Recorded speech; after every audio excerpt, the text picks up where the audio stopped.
नमस्कार भाई। कैसे हो आप सभी? उम्मीद करता हूँ बहुत अच्छे होंगे और आपकी तैयारी भी बहुत बढ़िया से चल रही होगी। मैं आपका अपना दोस्त अजय भार्गव आप सभी का स्वागत करता हूँ आपके अपने प्यारे से स्टडी प्लेटफॉर्म पर।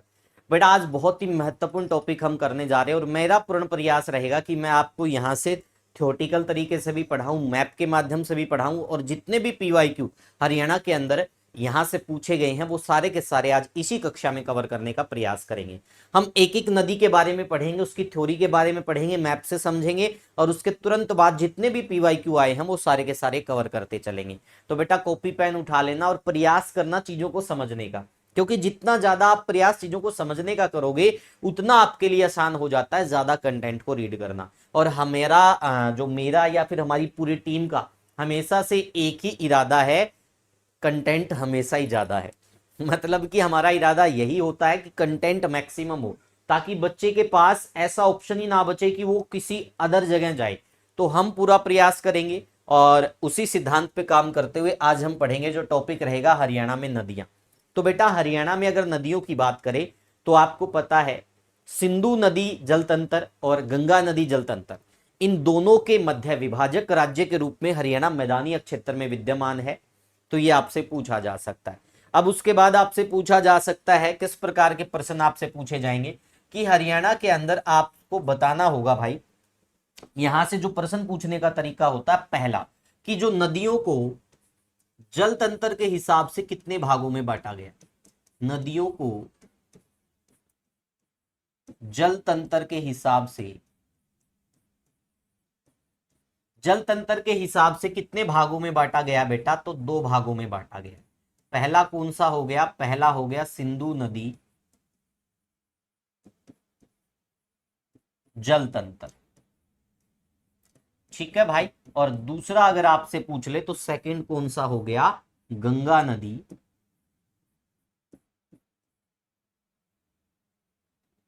गंगा नदी जल तंत्र। तो इन दो जल तंत्रों में बांटा गया है हरियाणा की नदियों को। अब उसके बाद आपसे क्या पूछा जाएगा भाई? ये तो जल तंत्र के हिसाब से था, अब आपको बताना है कि हरियाणा के अंदर अपवाह तंत्र के आधार पर, अपवाह तंत्र। तो अगर हम अपवाह तंत्र के हिसाब से देखें तो यहां भी दो भागों में बांटा गया है हरियाणा को, ठीक है भाई। और दो भाग कौन कौन से हो जाएंगे? एक तो हो जाएगा उत्तरी अपवाह, जिसको हम क्या कहेंगे? शिवालिक कहेंगे भाई, ठीक है, तंत्र। और एक क्या हो जाएगा भाई आपका? दक्षिणी अपवाह,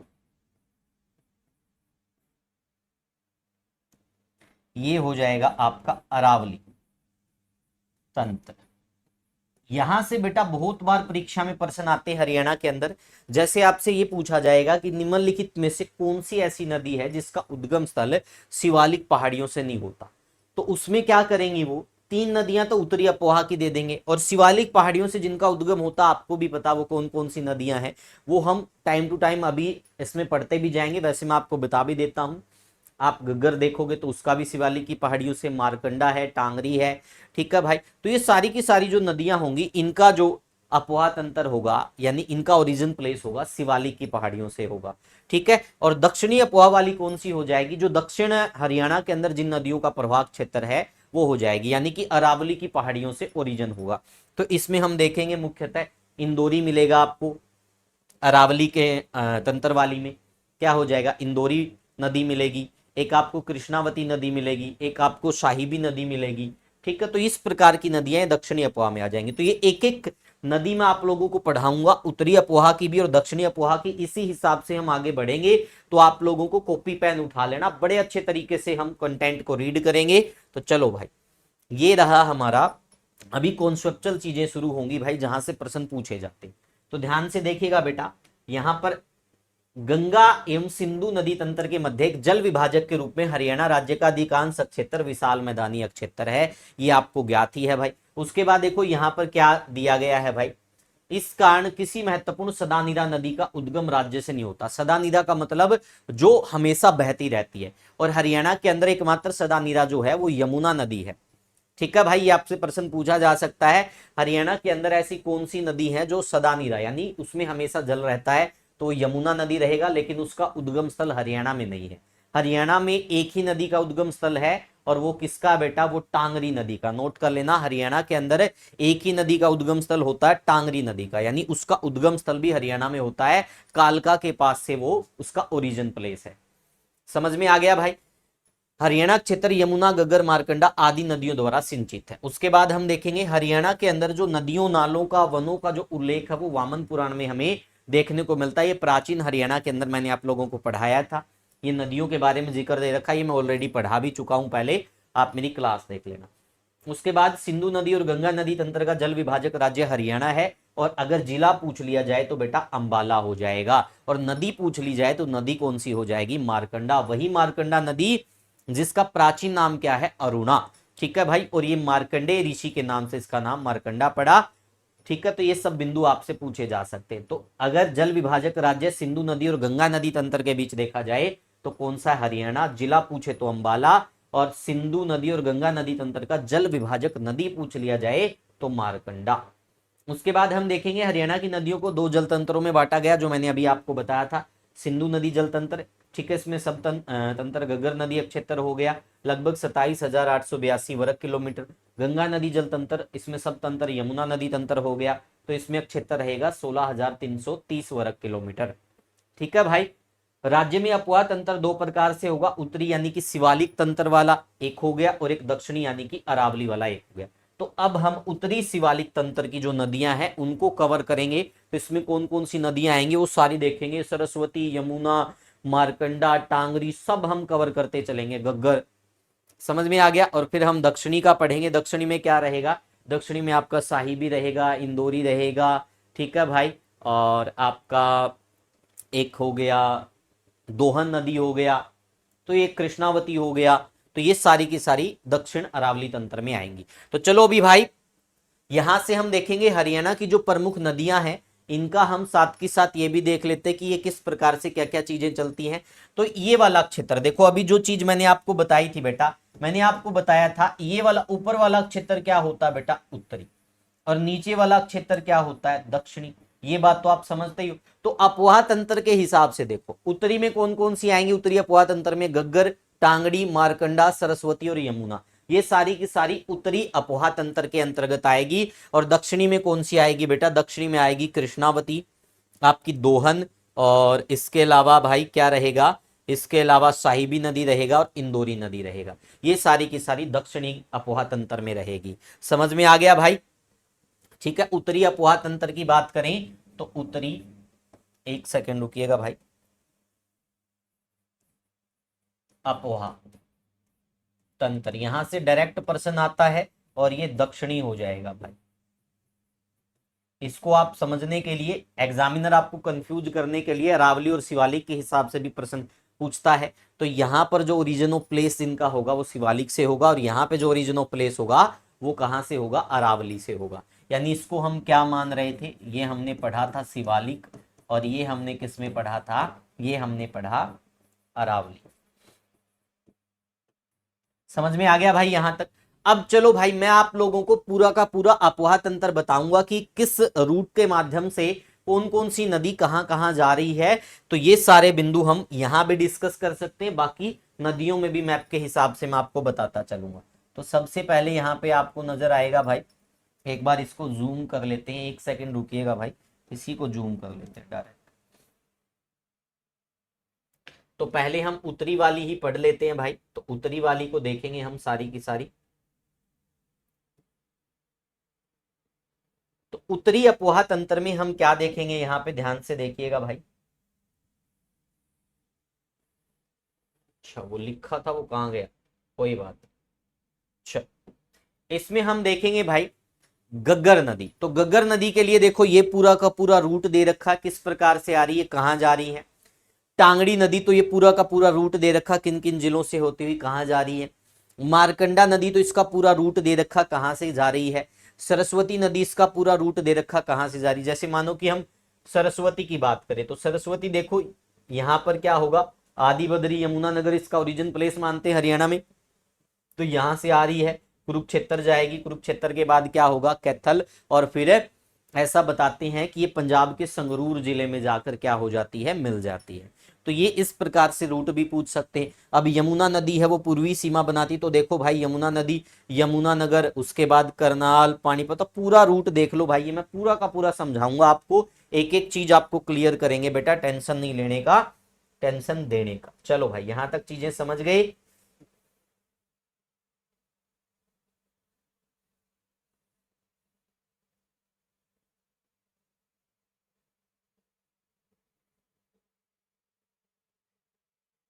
चलो भाई आगे बढ़े,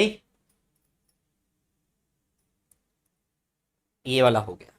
तो सबसे पहले हम देखेंगे सरस्वती नदी भाई, सरस्वती नदी के बारे में भाई।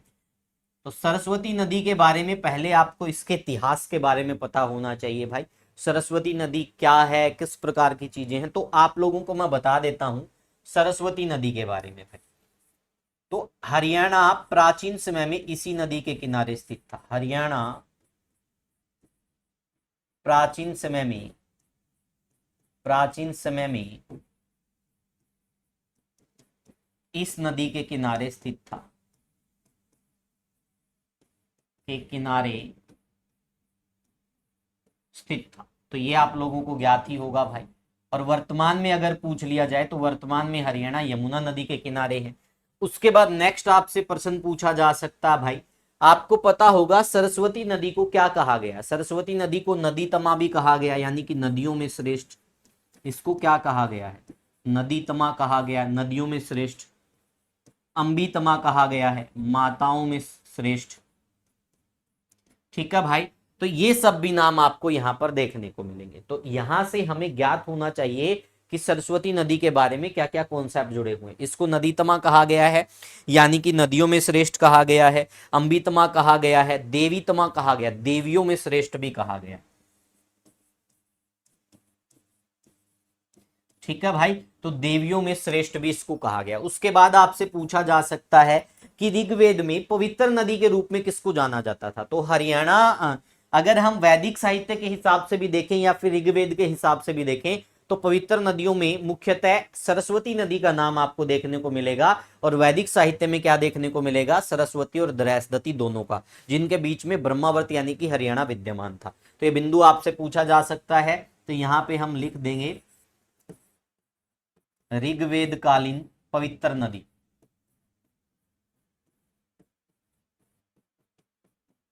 ठीक है भाई, इसको ऋग्वेद कालीन पवित्र नदी के रूप में भी जाना जाता है। एक आपसे क्या पूछा जा सकता, एक आपसे पूछा जा सकता कि महाभारत में इसको क्या कहा गया।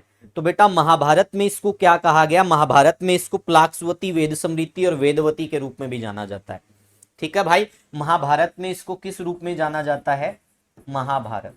तो महाभारत में इसको जाना जाता है प्लाक्सवती,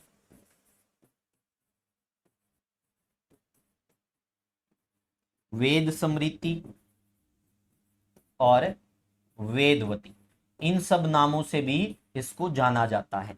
ठीक है भाई, तो ये बिंदु आपसे पूछे जा सकते हैं। एक आपसे पूछा जा सकता है कि जो ब्राह्मण ग्रंथ है, ठीक है भाई, आपको पता होगा ब्राह्मण ग्रंथों में रामायण महाभारत बहुत सारी चीजें आती हैं, तो वो किस नदी के किनारे बैठकर लिखे गए थे। तो जो ब्राह्मण ग्रंथ है वो सरस्वती नदी के किनारे बैठकर लिखे गए थे।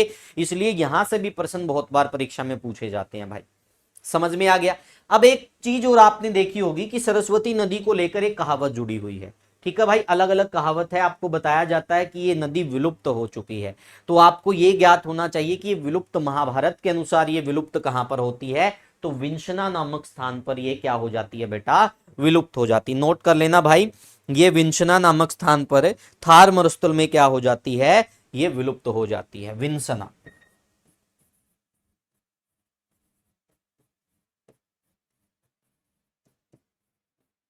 यहां पर क्या हो जाती है, ये विलुप्त हो जाती है। ठीक है भाई, तो लगभग बिंदु मैंने आप लोगों को बता दिए जो परीक्षा की दृष्टि से बड़े महत्वपूर्ण थे। तो यहां हमने जाना ब्राह्मण ग्रंथ, वेद साहित्य जो लिखे गए सरस्वती नदी के किनारे बैठकर। महाभारत किसके किनारे बैठकर लिखा गया, तो वो भी सरस्वती नदी के किनारे बैठकर। प्राचीन समय में हरियाणा इसी नदी के किनारे स्थित था, इसको नदी तमा, अंबितमा, देवीतमा कहा गया। ऋग्वेद कालीन पवित्र नदी है। महाभारत में इसको प्लाक्सवती, वेद समृति, वेदवती कहा गया। विंचना स्थान पर ये क्या हो जाती है बेटा, विलुप्त हो जाती है। इसको अन्नवती एवं उदकवती भी कहा जाता है। इसको क्या कहा जाता है बेटा, सरस्वती को अन्नवती और उदकवती भी कहा जाता है। ये नोट कर लेना भाई, अन्नवती एवं उदकवती, ठीक है, तो इनको कहा जाता है। तो यहां से लगभग लगभग क्वेश्चन हमारे निकल कर आ गए, जो हमने परीक्षा की दृष्टि से बड़े महत्वपूर्ण थे, हमने पढ़ने थे भाई। उसके बाद नेक्स्ट हम देखेंगे उद्गम स्थल। उद्गम स्थल का मतलब क्या होता है बेटा, ओरिजिन प्लेस, जहां से ये नदी निकलती है। तो सरस्वती नदी के उद्गम प्लेस को लेकर भाई बहुत सारे कॉन्सेप्ट जुड़े हुए हैं। लेकिन वर्तमान की अगर हम बात करें तो भारत में, अगर वर्तमान की बात करें, वैसे मैं आपको सारी चीजें बताने वाला हूं, एक एक चीज मैं आप लोगों को बताऊंगा, लेकिन वर्तमान के हिसाब से और हरियाणा में वर्तमान के हिसाब से क्या होगा, तो हरियाणा में इसका उद्गम स्थल माना जाता बेटा आदि बदरी को, आदि बदरी। और आदि बदरी कहां पड़ता है, आदि बदरी आपका पड़ता है बेटा यमुनानगर में। कहां पड़ता है बेटा आपका, यमुनानगर में पड़ता है। ये आपसे पूछा जा सकता है। और भारत की अगर हम बात करें तो वर्तमान में इसका जो ओरिजिन प्लेस माना जाता है वो सिरमौर जिला, सिरमौर जिला जो कहां पड़ता है, जो हिमाचल प्रदेश में पड़ता है। इसकी बर्फीली पहाड़ियों से ये निकलती है, इसका ओरिजिन प्लेस है। लेकिन भारत के अंदर इसके ओरिजिन प्लेस को लेकर बहुत सारी बातें आपको देखने को मिलेगी। एक हर की दून के बारे में जो उत्तराखंड में है, रूपन ग्लेशियर है, रूपिन ग्लेशियर, वो भी इसका ओरिजिन प्लेस मानते हैं। तो वो सारी बातें हम जानेंगे, क्योंकि एग्जामिनर बहुत सारे क्वेश्चन आपसे पूछ सकता है। तो यहां पर हमें जाना कि भारत में वर्तमान में इसका जो उद्गम स्थल माना जाता है वो सिरमौर जिले की बर्फीली पहाड़ियों से माना जाता, जो हिमाचल प्रदेश में है। और हरियाणा के अंदर इसका उद्गम प्लेस माना जाता आदि बदरी यमुनानगर। और इसी आदि बदरी यमुनानगर में क्या है भाई, यहीं पर, ये यमुनानगर में पड़ता है, माता मंत्रा देवी का मंदिर है। यहां पर बताया जाता है कि माता मंत्रों से उत्पन्न हुई थी, मंत्रा देवी मंदिर। यहीं पर क्या है बेटा, यहीं पर आदि बद्री केदारनाथ मंदिर है। ठीक है भाई, इसी को बोलते हैं। यहीं पर विद्यमान है नर नारायण गुफा, नर नर नारायण गुफा। समझ में आ गया भाई। तो जितने भी बिंदु यहां से बन सकते थे वो मैंने आपको लगभग क्लियर करवा दिए भाई। अब इसका भारत में जो ओरिजिन प्लेस है, इसके अलावा, सिरमौर के अलावा, वो भी मैं आप लोगों को करवाने वाला हूं, तो वो ध्यान से देखिएगा बेटा। ठीक है भाई, एक बार रूट आ गया, तो रूट से पहले हम देखो सरस्वती नदी का वास्तविक उद्गम स्थल, इसके बारे में मैं आपको बता देता हूं। तो यहां पर आपको क्या देखने को मिलेंगे, 4 पॉइंट देखने को मिलेंगे। तो सरस्वती नदी के उद्गम स्थल को लेकर बहुत सारे विद्वानों के अलग अलग मत है, तो हम देखते हैं। पहला क्या आ गया, देखो भाई, भारतीय पुरातत्व परिषद के अनुसार सरस्वती नदी का जो उद्गम है उत्तराखंड के रूपेन ग्लेशियर, इसको रूपीन भी कहा जाता, रूपीन ग्लेशियर भी बोला जाता, देखो, जिसे सरस्वती ग्लेशियर भी कहा जाता, यहां से इसका उद्गम हुआ है। एक कॉन्सेप्ट तो ये हो गया बेटा। प्रश्न कोई भी पूछा जा सकता है एग्जामिनर के द्वारा, ये कोई जरूरी नहीं कि वो सिरमौर वाला पूछेगा, वो कोई और भी पूछ सकता भाई, वो ये भी पूछा गया प्रश्न है। उसके बाद सरस्वती नदी हर की धून घाटी, ये हरियाणा के अंदर पूछा हुआ प्रश्न है भाई। उत्तराखंड में बद्रीनाथ से 3 किलोमीटर दूर माना गांव में एक धारा के रूप में बहती है और फिर जल बहता हुआ आदि बद्री तक आता है। ये आ गया कॉन्सेप्ट नंबर 2, हर की धून घाटी। देखो मैं एक एक चीज को क्लियर करता जा रहा हूं यहां पर, जो परीक्षा में पूछा जा चुका है। ठीक है भाई, एक आपसे पूछा जा चुका है रूपेण हिमनद, यानी कि ये वाला, इसी को रूपिन ग्लेशियर या सरस्वती ग्लेशियर भी कहते हैं। उसके बाद थर्ड नंबर पे फिर से हर की दून से निकली टोंस नदी के द्वारा ही सरस्वती नदी का वास्तविक उद्गम माना जाता है।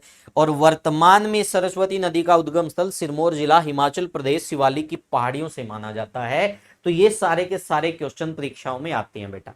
तो ये क्या थे भाई, ये आपके मैंने जितने भी बिंदु बन सकते थे इसके उद्गम स्थल को लेकर, ठीक है, तो वो मैंने आपको करवा दिए। अब बात आती है इसके रूट की भाई। तो ये रूट क्या रहेगा बेटा, इसका इसका जो रूट रहेगा, देखो यहां से यमुनानगर से इसका रूट रहेगा भाई। ठीक है, तो यमुनानगर इसका रूट रहेगा, कैथल, कुरुक्षेत्र, और इस प्रकार से फिर ये संगरूर में जाकर क्या हो जाएगी भाई, संगरूर में जाकर ये मारकंडा के जल में मिल जाती है। ठीक है, तो ये बिंदु आपसे पूछे जा सकते हैं भाई।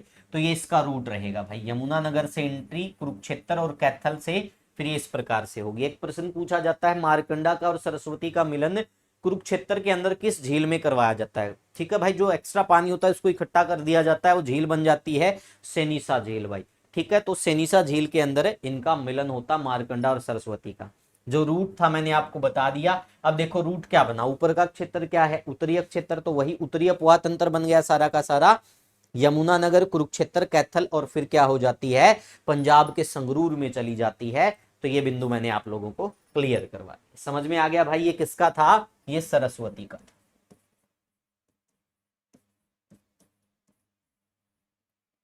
आगे बढ़े भाई, चलो नेक्स्ट क्वेश्चन की तरफ बढ़ते हैं, यहां से और भी क्वेश्चन निकलेंगे। तो नेक्स्ट हम देखेंगे आगे जो बिंदु रहेगा, ध्यान से देखिएगा भाई। 21 जुलाई 2015 को सरस्वती पुनरुद्धार परियोजना की शुरुआत जो है हुल्लाखेड़ी गांव यमुनानगर से हुई थी। भाई ये बड़ा महत्वपूर्ण प्रश्न है, आपसे पूछा जा सकता है सरस्वती पुनरुद्धार परियोजना की जो शुरुआत है वो कहां से हुई, हुल्लाखेड़ी गांव यमुनानगर से हुई थी। 2015 में यमुनानगर जिले के मुगलावली गांव में सरस्वती नदी के प्राचीन प्रवाह मार्ग का पुनः अन्वेषण ठीक है किया गया था। ये मुगलावाली वाला प्रश्न भी पूछते हैं। एक सिरसा का बेगू नामक स्थान है, तो वो अंतिम माना जाता है खुदाई क्षेत्र सरस्वती को लेकर। ठीक है, तो वहां से भी प्रश्न पूछे जाते हैं। और हरियाणा के अंदर सिरसा को भी सरस्वती नगर कहा जाता है और मुस्ताफाबाद को भी सरस्वती नगर कहा जाता है, नोट कर लेना भाई, दोनों को कहा जाता है। ठीक है, तो ये चीजें आपके समझ में आ गई। उसके बाद Haryana Saraswati heritage development board, तो इसका गठन कब हुआ बेटा, 12 अक्टूबर 2015 को।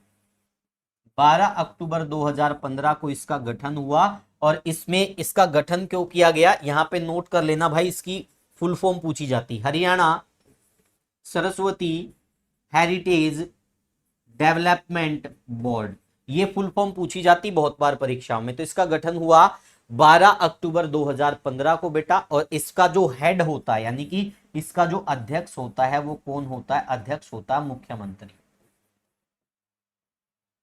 और इसका उपाध्यक्ष भाई एक अलग से होता है। तो उपाध्यक्ष वर्तमान में धूमन सिंह किरमिच है।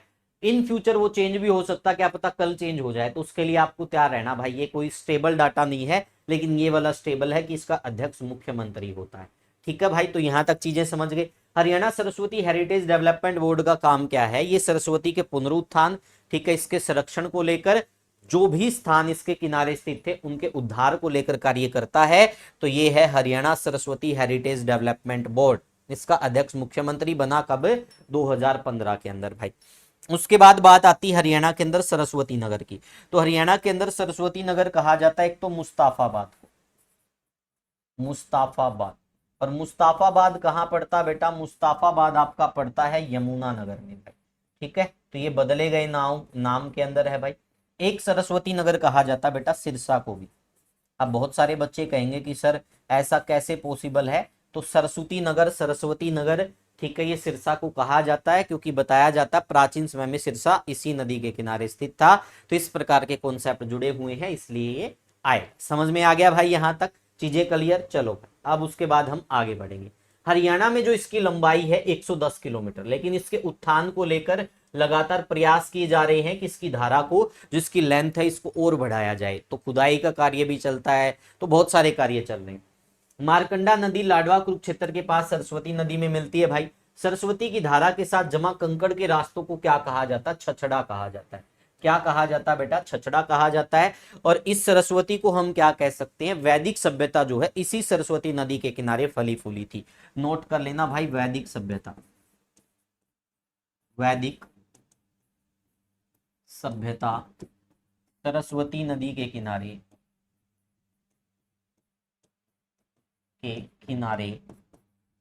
फली फूली थी।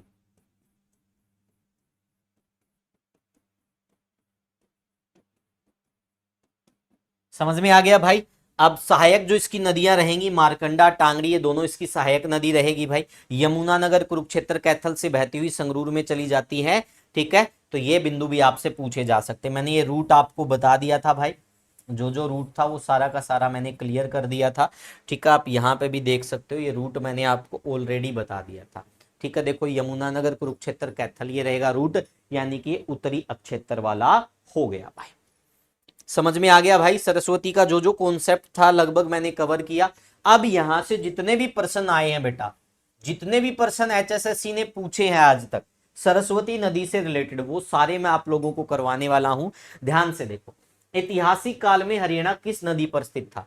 तो ऐतिहासिक काल में हरियाणा सरस्वती नदी के किनारे स्थित था। लेकिन वर्तमान में अगर पूछ लिया जाए बेटा, वर्तमान में पूछ लिया जाए तो वर्तमान में हरियाणा किस नदी के किनारे स्थित है? तो वर्तमान में हरियाणा यमुना नदी के किनारे स्थित है। ठीक है। उसके अलावा आपसे पूछा जा सकता है महाभारत कहां बैठकर लिखी गई? कुरुक्षेत्र में, सरस्वती नदी के किनारे बैठकर लिखी गई। ठीक है। ये समाप्त कहां पर होती है? विंसना नदी यानी विलुप्त होती है वहां पर। तो बहुत सारे बिंदु पूछ सकते। वैदिक सभ्यता कहां फली फूली थी? सरस्वती।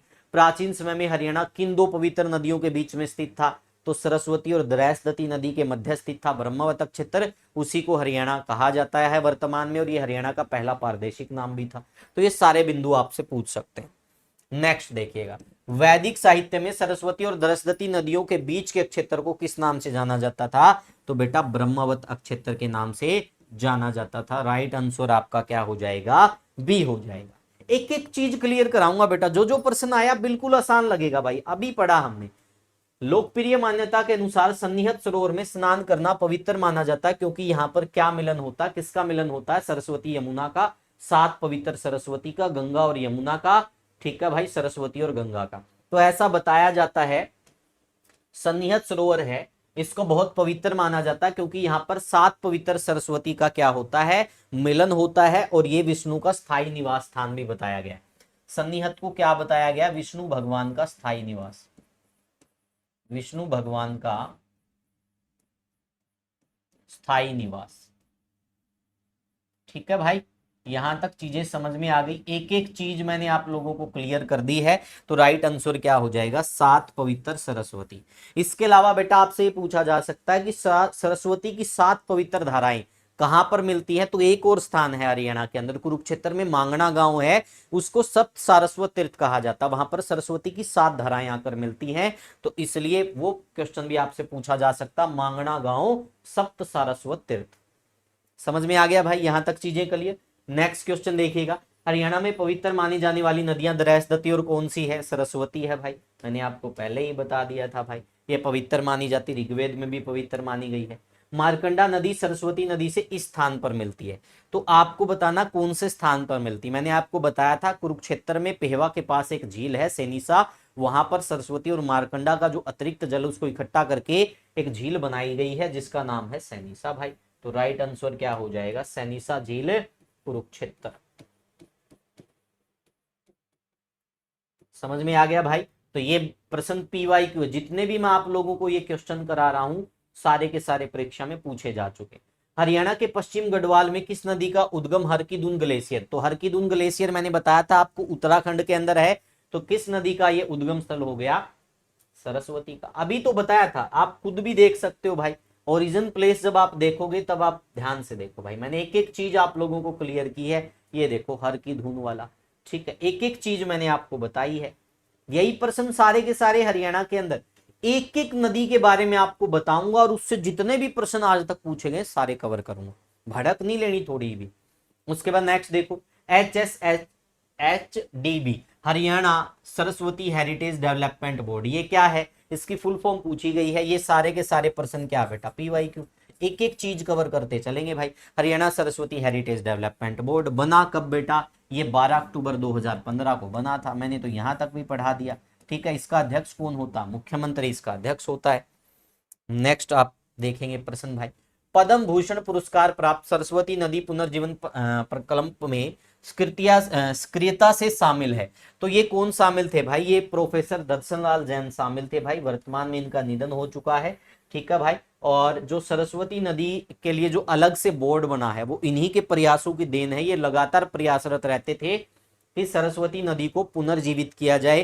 ठीक है भाई, इसमें जो ये धरती के नीचे से बह रही है, इस धारा को ऊपर लेकर आया जाए, तो ये इनका बहुत बड़ा योगदान है। इनकी मृत्यु के बाद हरियाणा सरकार ने इनके नाम से एक पुरस्कार शुरू किया है, पर्यावरण पुरस्कार। ये आपसे पूछा जा सकता है, इनके नाम से कौन सा पुरस्कार शुरू किया गया? पर्यावरण पुरस्कार इनके नाम से शुरू किया गया हरियाणा सरकार के द्वारा। ये बिंदु भी आपसे पूछ सकते हैं, प्रोफेसर दर्शनलाल जैन के नाम से। अगला जो हमारा बिंदु आ गया, अब आ गया बेटा यमुना नदी के बारे में।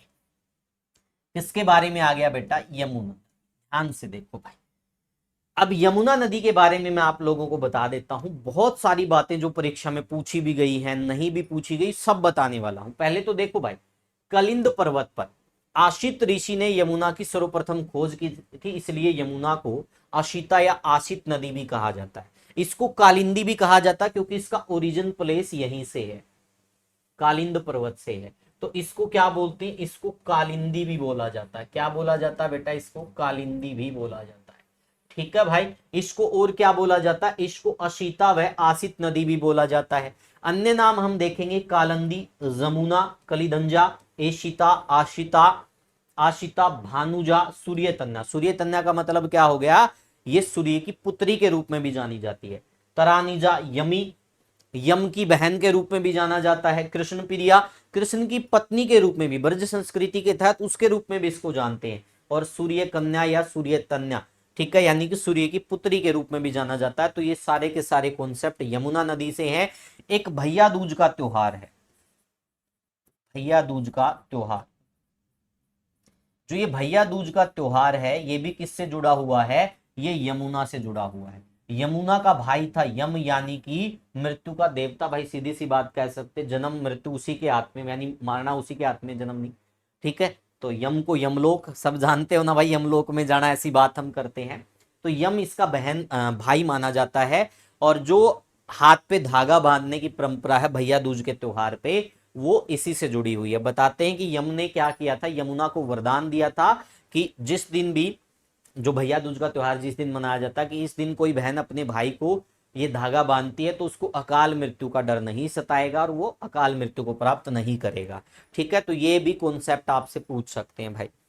उसके बाद नेक्स्ट हम देखेंगे उद्गम स्थल का। भाई कोई भी नदी हो, उसका ओरिजिन प्लेस बड़े मायने रखता है। ओरिजिन प्लेस विद्वानों के अनुसार कोई एक नहीं है, बहुत सारी जगह को ओरिजिन प्लेस बताया गया है। क्योंकि आपको पता है भाई, कई बार क्या होता है, कोई किसी प्रकार के दस्तावेज प्रस्तुत करता कि यहाँ नहीं यहाँ से है, लेकिन इतनी ऊंची पहाड़ियों के ऊपर जाए कौन भाई, स्वाभाविक सी बात है। तो हम धीरे धीरे जो भी विद्वानों के तर्क वितर्क रहे हैं उसको सरलता से समझते हैं और फिर इन मुद्दों पर पहुंचते हैं कि कौन कौन से इसके उत्तर हो सकते हैं। तो सबसे पहले हम देखेंगे वास्तविक उद्गम स्थल की। अगर हम बात करें तो आपको एक याद रखना है, कालिंद पर्वत। भाई क्या याद रखना बेटा, कालिंद पर्वत, चंपासर ग्लेशियर, यमुनोत्री हिमनद, ये तीनों, और बंदरपूछ की चोटी। ये चार क्वेश्चन ही परीक्षा में बार बार पूछे जाते हैं। तो सबसे पहले हम देखेंगे, देखो उत्तराखंड के गढ़वाल क्षेत्र के उत्तरकाशी जिले में हिमालय पर्वत की बंदरपूछ श्रेणी। तो मैंने आपको कहा ये बंदरपूछ वाला नाम आपको याद रखना है, पहला कॉन्सेप्ट। दूसरा कॉन्सेप्ट यमुनोत्री ग्लेशियर या यमुनोत्री हिमनद, ये दूसरा कॉन्सेप्ट, ये याद रखना भाई। ठीक है, तो वही बात दोबारा से आ गई। तीसरा जो नाम आपको याद रखना, एक चंपासर ग्लेशियर और एक आपको नाम रखना है कालिंद पर्वत। भाई यहीं से बार बार परीक्षा में पूछता है एग्जामिनर, कालिंद पर्वत पूछ लेगा, चंपासर ग्लेशियर पूछ लेगा, बंदरपूछ की चोटी पूछ लेगा। तो यही चीजें बार बार आपसे पूछी जाती हैं। ठीक है, यमुनोत्री ग्लेशियर वाला हो गया। तो ये सारी बिंदु मैंने आपको बता दिए। अब आप देखो, महाभारत के वन पर्व व विराट पर्व के अनुसार यमुना नदी को कालीधंजा या कालंदी बताया गया, जिसका उद्गम कलिंद पर्वत से होता है। ठीक है, यमुनोत्री ग्लेशियर से माना गया है, बंदरपूछ की चोटी से माना गया है, चंपासर ग्लेशियर से माना गया।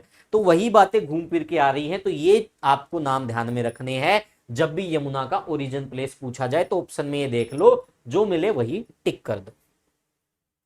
अब देखो हरियाणा में यमुना नदी, इसका रूट क्या रहेगा, तो आपको पता है भाई, इसका जो रूट रहेगा यहां से ये प्रवेश करती है, यमुना नगर से क्या करती है बेटा, यमुना नगर से प्रवेश करती है कालेसर वन्यजीव अभ्यारण्य से। यानी यहां से प्रवेश करेगी, करनाल आएगी, पानीपत आएगी, सोनीपत आएगी, सोनीपत से फरीदाबाद, और फिर पलवल के हसनपुर से होते हुए उत्तर प्रदेश के अलीगढ़ में जाके भाई ये फिर वहां आगे मिल जाएगी भाई। तो यहां पर बिंदु क्या पूछा जाता है, हरियाणा में प्रवेश, हरियाणा में यमुना का प्रवेश द्वार। तो मेरे को बताओ भाई, प्रवेश द्वार किसको कहा जाता है, प्रवेश द्वार कहा जाता है कालेसर को भाई, कालेसर पार्क या फिर कालेसर वन्यजीव अभ्यारण्य, आप कुछ भी लिख सकते हो, आपकी मर्जी है भाई।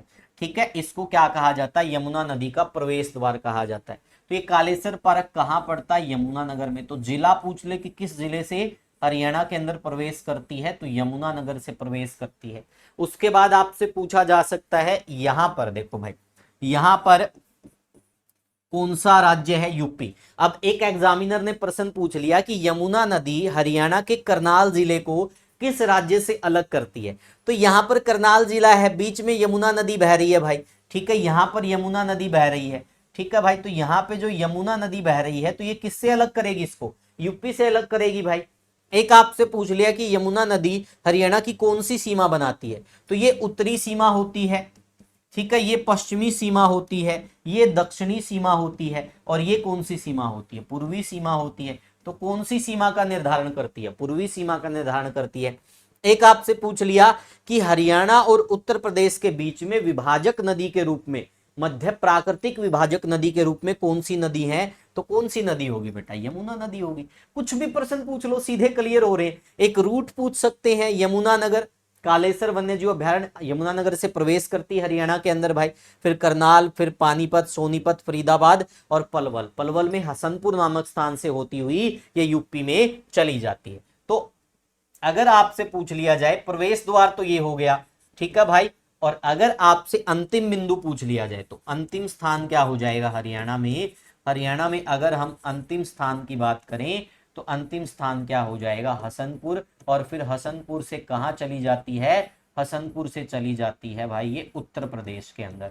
कहां पर चली जाती है? हसनपुर से उत्तर प्रदेश। और हसनपुर किस में पड़ता है बेटा? हसनपुर पड़ता है पलवल के अंदर भाई। ये किस में पड़ता है? ये पलवल में पड़ता है। एक आपसे पूछा जा सकता है, ठीक है भाई, कितनी दूरी, ये पूछा जाता कितनी डिस्टेंस ये हरियाणा के अंदर कितनी दूरी होती। तो हरियाणा में सबसे लंबी नदी यमुना नदी को माना जाता है। एक ये हरियाणा की एकमात्र सदानीरा नदी है,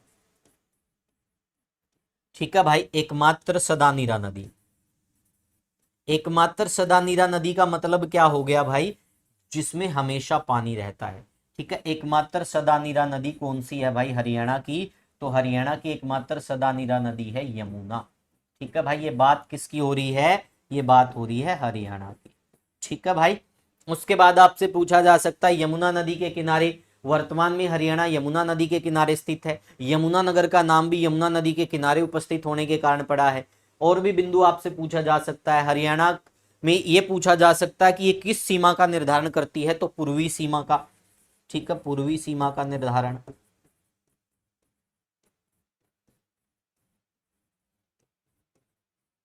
सारे बिंदु आपसे पूछे जा सकते हैं भाई।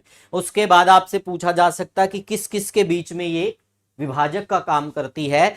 तो ये उत्तर प्रदेश और हरियाणा के बीच में प्राकृतिक विभाजक का काम करती है। यानी कि अगर हम बात करें, ये हो गया उत्तर प्रदेश, और ये हो गया मान लो यहां पे ये हो गया हरियाणा, और यहां पे हो गया उत्तर प्रदेश। तो इन दोनों के जो बीच में है वो कौन सी नदी है? वो है यमुना नदी, ठीक है भाई। कितनी लंबी सीमा का निर्धारण करती है? लगभग 320 से लेके 328 वर्ग किलोमीटर, ठीक है भाई। ये इतनी डिस्टेंस कवर करती है। तो ये सारे बिंदु आपसे पूछे जा सकते हैं, किन किन जिलों से होकर बहती है। अंतिम प्रवेश द्वार हो गया कालेसर, अंतिम स्थान जहां से यूपी में चली जाती है तो हसनपुर, ये पलवल जिले का भाग है। तो ये सारे बिंदु आपसे पूछे जा सकते हैं। अब ध्यान से देख लो भाई, यमुना नदी यमुनानगर, करनाल, पानीपत, सोनीपत, फरीदाबाद, हसनपुर, पलवल से होती हुई लगभग 320 से 28 किलोमीटर लंबी सीमा बनाते हुए उत्तर प्रदेश में प्रवेश करती है। दिल्ली के नाले के रूप में बहती है यमुना नदी भाई। यमुना नदी के मैदानी भाग जो ऊंचा, ऊंचे को बांगड़ और नीचा होता उसको खादर कहा जाता। मुख्यतः मैदान को हम क्या बोलते हैं? खादर मैदान ही बोलते हैं भाई, ठीक है। उसके बाद हरियाणा और उत्तर प्रदेश के बीच सीमा का निर्धारण करती हुई हरियाणा के पूर्वी क्षेत्र में बहती यमुना नदी। हरियाणा व उत्तर प्रदेश के मध्य प्राकृतिक रोधी का यमुना नदी। हरियाणा में यमुना की जो सहायक नदियां है, सोम्ब, थापना, साहिबी, सोम, पथराला व बूढ़ी यमुना, ये सारी की सारी यमुना की क्या है? सहायक नदियां। अब बात आपसे पूछी जा सकती कि यमुना के ऊपर जो बैराज है यमुना नदी के ऊपर, तो आपको पता है हथनी कुंड बैराज यमुना नदी के ऊपर है, ताजे वाला बैराज यमुना नदी के ऊपर है, ठीक है भाई, खिलान वाला बैराज यमुना नदी के ऊपर है। तो ये सारे बिंदु आपसे पूछे जा सकते हैं, ठीक है भाई। तो ये सारे के सारे यमुना नदी के ऊपर है। अब देखें, राज्य सरकार द्वारा यमुना नदी के किनारे हथनी कुंड में एक पर्यटक स्थल भी विकसित किया जा रहा है। हथनी कुंड को मछियारों का स्वर्ग भी कहा जाता है। क्या कहा जाता है? हथनी कुंड को मछियारों का स्वर्ग भी बोलते हैं, ठीक है भाई। हरियाणा प्राचीन काल में सरस्वती नदी के किनारे बसा था, परंतु वर्तमान में यमुना नदी के किनारे है। इसको क्या बोलते हैं? मछियारों का स्वर्ग,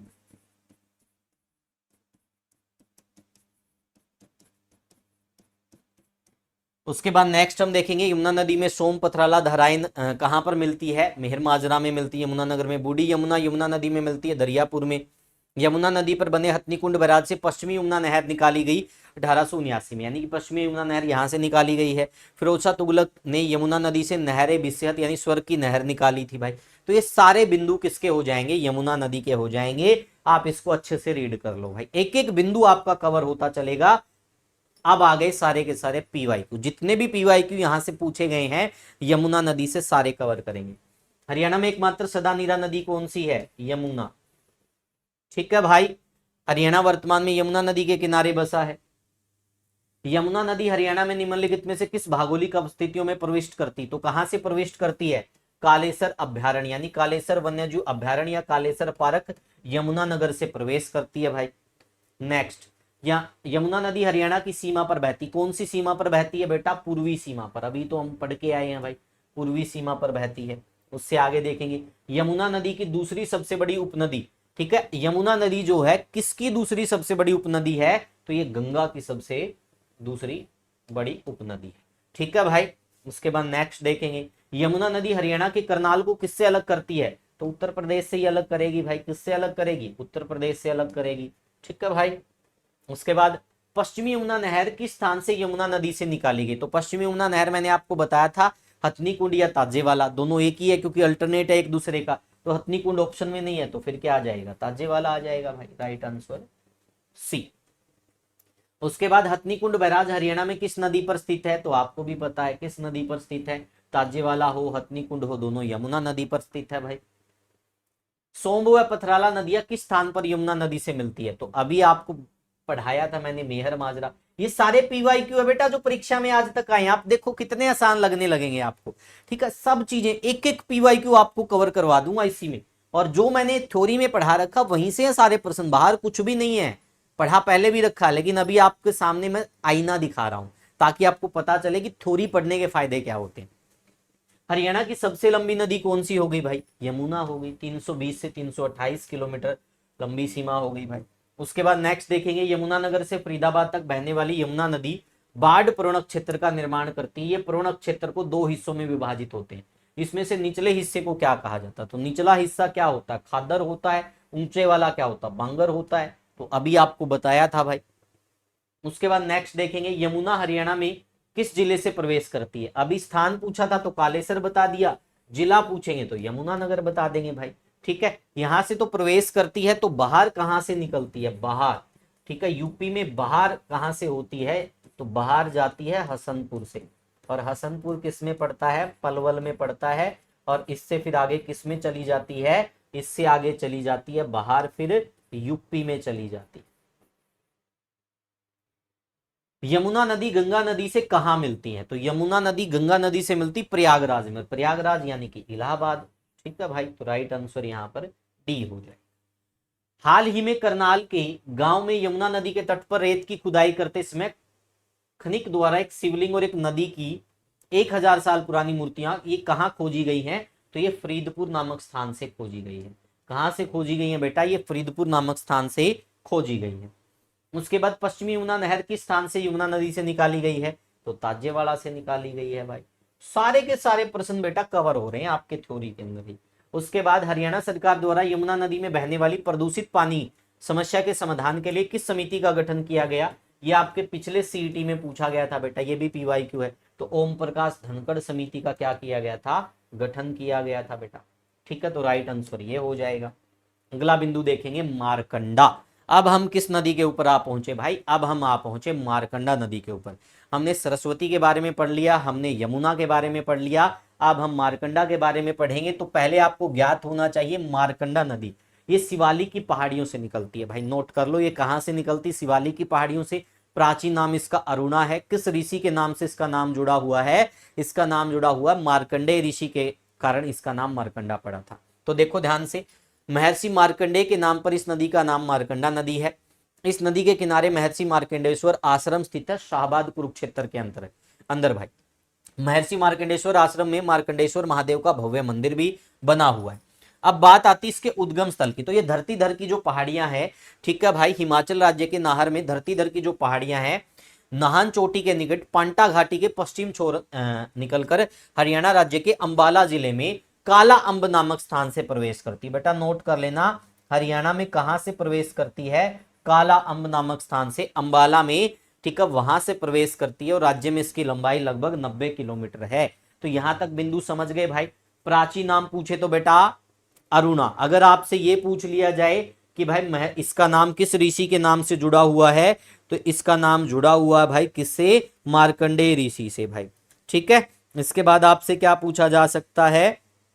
इसके बाद आपसे पूछा जा सकता है हरियाणा में मार्कंडेय ऋषि का आश्रम कहाँ है? साबाद कुरुक्षेत्र में, और यहाँ पर मार्कंडेश्वर महादेव मंदिर भी बना हुआ है। उद्गम प्लेस अगर आपसे पूछ लिया जाए भाई, तो उद्गम प्लेस क्या हो जाएगा भाई? तो उद्गम प्लेस हो जाएगा आपका, क्या हो जाएगा भाई? धरती धर की पहाड़ियां या फिर शिवालिक अक्षेत्र भाई।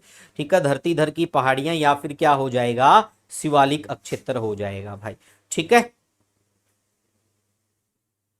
एक सेकंड रुकिएगा भाई, मैं एक बार रिप्लाई कर देता हूं थोड़ा।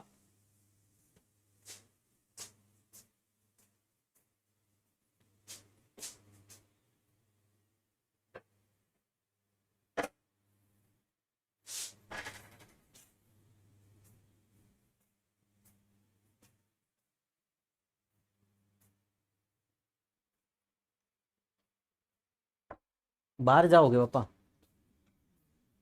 बाहर जाओगे? क्या करोगे बाहर जाके? देखिए माँ पापा ने एक बार।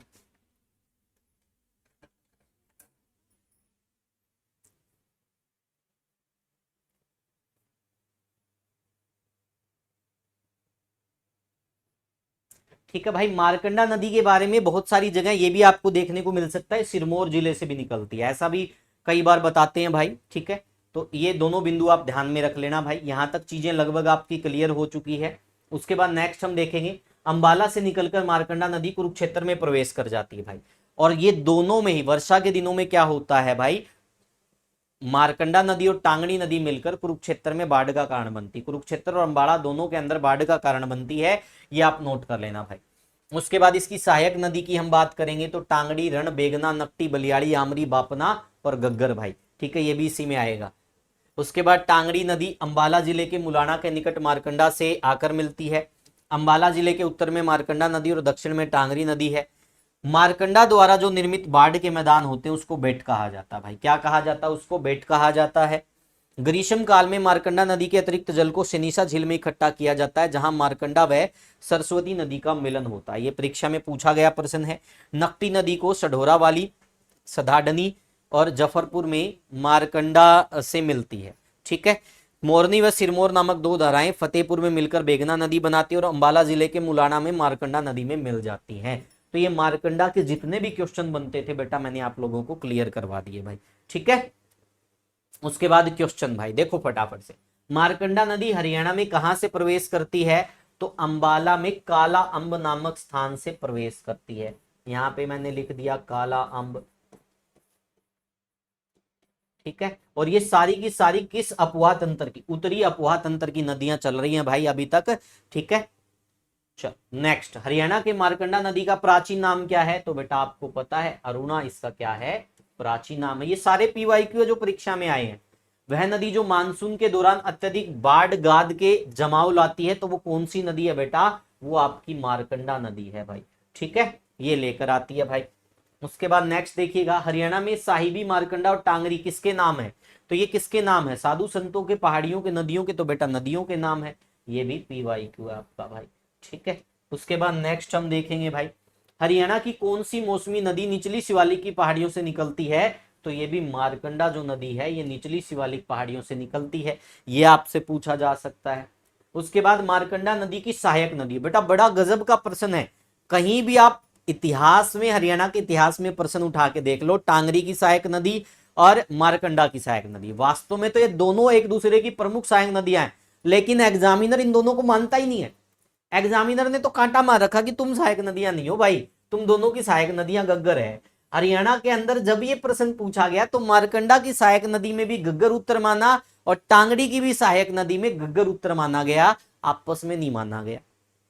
समझ में आ गया? तो ये एचएसएससी भाई नहीं मानती, एचएसएससी मानती है गग्गर को, कि मारकंडा की सहायक नदी भी गग्गर है और टांगरी की भी प्रमुख सहायक नदी गग्गर है, ये एचएसएससी मानती है भाई। तो ये गग्गर ही माना गया यहां भी, यहां टांगड़ी होता तो भी गग्गर माना एचएसएससी ने, और वास्तव में है क्या, ये दोनों टांगड़ी और मारकंडा दोनों आपस में सहायक नदियां हैं, लेकिन नहीं माना गया, गग्गर मानते तो गग्गर ही करो भाई, हमको क्या दिक्कत है। उसके बाद निम्न में से कौन सी नदी मारकंडा नदी की उपनदी है, तो इसकी उपनदी आपको पता कौन सी होगी, बेगना होगी। सहायक नदी उपनदी भी हो सकती है, तो बेगना क्या हो जाएगा इसका राइट आंसर हो जाएगा। ये पीवाईक्यू थे सारे। कौन सी नदी वर्षा ऋतु में राज्य के अंबाला व कुरुक्षेत्र में बाढ़ का कारण बनती है, वैसे तो बनती प्रॉपर मारकंडा, लेकिन टांगड़ी भी बनती भाई, ऑब्जेक्शन लग सकता है, एचएसएससी ने मारकंडा ही माना था। ठीक है भाई। उसके बाद आता चटांग नदी, भाई इसको प्राचीन समय में क्या कहा जाता था, द्रैसदती नदी भी कहा जाता था, और हरियाणा प्राचीन समय में द्रैसदती और सरस्वती नदी के मध्य स्थित था, ये आपको पता ही है। यहां से बेटा एमपीएसडब्ल्यू मेल के एग्जाम में भी एक प्रश्न आया था कि राखीगढ़ी जो है स्थल है वो किस नदी के दाहिने किनारे पर स्थित है, तो चटांग नदी, जिसको द्रैसदती कहा जाता है, इसी के दाहिने किनारे पर स्थित है। आर्यों ने गोरा से द्रैसदती नदी का नाम बदला, और इसका नाम बदलकर क्या कर दिया भाई, गोरा से इसका नाम द्रैसदती कर दिया आर्यों ने। ऋग्वेद में इसका नाम गोरा नदी के रूप में है, आर्यों ने क्या किया, गोरा से बदलकर द्रैसदती कर दिया, यानी देवताओं द्वारा निर्मित नदी भाई। द्रैसदती नदी का ऋग्वेद व मनु स्मृति में उल्लेख मिलता है। द्रैसदती नदी उत्तर वैदिक काल में यमुना व सरस्वती के बीच बहती थी। द्रैसदती नदी का उल्लेख महाभारत कालीन नदी वनपरों में भी मिलता है। द्रैसदती नदी को शुद्र नदी व कंगर नदी भी कहा जाता है। इसकी सहायक नदी कौन सी हो गई भाई, सरस्वती नदी इसकी सहायक नदी हो गई। ठीक है, तो यहां तक चीजें समझ में आ गया, एक एक चीजें यहां पर क्लियर भाई। अब यहां से प्रश्न देखेंगे कितने बनेंगे भाई। उसके बाद देखेंगे मनु संहिता के अनुसार सरस्वती नदी और द्रैसदती नदी के दोआब भूभाग को ब्रह्मावत कहा जाता था, सच्ची बात है। प्राचीन काल में सीसवाल सभ्यता द्रैसदती नदी के, सॉरी सीसवाल सभ्यता थी वो भाई, राखीगढ़ी नहीं, सीसवाल सभ्यता किस नदी के किनारे बसी थी, तो वो थी भाई आपकी द्रैसदती नदी के किनारे। कनिंगम के अनुसार वर्तमान राक्षी नदी ही द्रैसदती नदी है, कनिंगम ऐसा मानते हैं भाई, लेकिन कुछ इतिहासकार इस बात से सहमत नहीं है। ब्राह्मण ग्रंथों के अनुसार द्रैसदती सरस्वती नदी के साथ संग बनाने से पहले पूर्व से पश्चिम की ओर बहती थी, और वह राक्षी नदी नहीं हो सकती। कुछ इतिहासकारों का मानना कि वर्तमान साहिबी नदी ही वैदिक काल की द्रैसदती नदी है। ये प्रश्न भी हरियाणा ने पूछ लिया था भाई। भूवैज्ञानिकों का मानना कि रावली में हुई भूकंपीय गतिविधियों के कारण द्रैसदती नदी ने अपना मार्ग बदल दिया और नांगल चौधरी की बजाय पूर्व की ओर बहने लगी, जो वर्तमान में साहिबी नदी का मार्ग है, जो कोट कासिम से होता हुआ रेवाड़ी, झज्जर, गुरुग्राम, नजफगढ़ झील से यमुना नदी में मिलती है। उसके बाद राक्षी नदी शिवालिक की पहाड़ियों से निकलकर यमुनानगर जिले के शाहपुर में मैदानी क्षेत्र में प्रवेश करके कुरुक्षेत्र जिले के लाडवा के पास चटांग नदी में मिल जाती है। वो कौन सी नदी है बेटा, राक्षी नदी है। तो मैंने चटांग और राक्षी के बारे में बताया, यहां से 4-5 प्रश्न पूछे गए थे, वो सारे मैं आपको पीवाईक्यू के माध्यम से बता देता हूं भाई। ठीक है, अब मारकंडा का एक आपने ये नहीं देखा भाई, मारकंडा वाला ये रह गया हमारा कि मारकंडा किन किन जिलों में बहती है। तो मारकंडा अंबाला कुरुक्षेत्र में तो कन्फर्म है। एक हिमाचल प्रदेश का सिरमौर जिला। ठीक है, परीक्षा में प्रश्न पूछा गया कि मारकंडा नदी किस जिले में नहीं बहती, तो ऑप्शन में दिया गया, एक तो दे दिया आपका रेवाड़ी, एक दे दिया आपका अंबाला, एक दे दिया आपका कुरुक्षेत्र, एक आपका दे दिया सिरमौर। तो सिरमौर जिले में भी बहती है हिमाचल प्रदेश के, ठीक है भाई, और अंबाला में भी बहती है, और किस में बहती है, कुरुक्षेत्र में भी बहती है, लेकिन रेवाड़ी में मारकंडा नदी नहीं बहती। तो ये प्रश्न परीक्षा में पूछा गया था, नोट कर लेना भाई। ठीक है, ये अंबाला, कुरुक्षेत्र, और बहुत सारे विद्वान ये भी मानते हैं कि कैथल में भी इसका बहाव क्षेत्र है, बहती है। तो इन तीन में आपको ध्यान रखना है मारकंडा नदी। ठीक है भाई, अंबाला, कुरुक्षेत्र, और क्या हो जाएगा, एक तो आपको ध्यान रखना है मारकंडा, मैं लिख देता हूं यहां, तो मारकंडा का नोट कर लेना है, अंबाला, कुरुक्षेत्र। ठीक है भाई, कुछ विद्वान कैथल भी मानते हैं, लेकिन इसको क्वेश्चन मार्क पे रखते हैं, और एक सिरमौर। ठीक है भाई, इनमें इनका बहाव अक्षेत्र है। ठीक है भाई, इनमें तो ये बहती बहती है। चलो भाई, अब चेटांग के प्रश्न हम देखेंगे। अब बताओ भाई फटाफट से, ऋग्वेदिक द्रैसदती नदी के दाहिने किनारे पर कौन सा पुरातत्व स्थल है, ब्रडाना, मीताथल, बनावली, राखीगढ़ी। तो वो राखी गढ़ी भी सही था भाई, मैं आपको बता रहा था ना, सीसवाल और राखी गढ़ी। ये PYQ है भाई, HSSC द्वारा पूछा गया प्रश्न है, मेरा कोई प्रश्न नहीं है। और इसमें राखी गढ़ी, इसके पीछे का कॉन्सेप्ट मैं आपको बता देता हूं। बहुत सारे विद्वानों का मानना है द्रैसदती, गग्गर और सरस्वती एक ही है भाई। द्रैसदती, गग्गर और सरस्वती एक ही है, तो वहां से ये प्रश्न बनेगा। समझ में आ गया ना? उलझ गए ना? थोड़े उलझोगे तो भाई ये है ही ऐसा कॉन्सेप्ट। निम्नलिखित में से, क्योंकि अलग अलग विद्वानों के अलग अलग मत है भाई, उसी हिसाब से प्रश्न बनते हैं। निम्नलिखित में से हरियाणा में कौन सी गग्गर नदी की एक सहायक नदी है? तो गग्गर नदी की एक सहायक नदी बेटा चेटांग नदी है। गग्गर नदी की सहायक नदी कौन सी है? चेटांग नदी। ये PYQ है भाई, जो उत्तर माना गया वो आपको बता देता हूं, ठीक है। नेक्स्ट हम देखेंगे सुद्र नदी जो गग्गर की सहायक है, तो सुद्र नदी किसको बोला गया? सुद्र और कांगर किसको बोला गया? चेटांग यानी कि द्रैसदती को ही बोला गया है। तो राइट आंसर क्या हो जाएगा? ए। आपके सामने है, देखो भाई, मैं कुछ नहीं कह रहा, आप खुद देख लो, देख लो, शुद्र नदी एवं कांगर भी कहा गया है, ठीक है। एक एक चीज आपकी क्लियर होती चलेगी भाई। उसके बाद नेक्स्ट पर्सन भाई, वह नदी जो शाहपुर गांव से निकलकर लाडवा नामक स्थान पर चोटांग नदी से मिलती है उसको क्या बोलते हैं? तो ये राक्षी मिलती है भाई, अभी हमने पढ़ा था राक्षी नदी के बारे में, शिवालिक की पहाड़ियों से निकलती है। तो ये सारी उत्तरी प्रवाह की नदियां हैं भाई, ठीक है, उत्तरी प्रवाह तंत्र, अपवाह तंत्र की नदियां हैं, ठीक है। अगला, साहिबी नदी वैदिक काल में कहलाती थी। तो अभी हमने पढ़ा था, बहुत सारे विद्वानों का यह मत था कि जो द्रैसदती नदी है वही वर्तमान की साहिबी नदी है। तो यहां पर क्या हो जाएगा? डी हो जाएगा, ठीक है भाई। ये आप खुद देख सकते हो, ये बात मैंने अभी आपको बताई थी।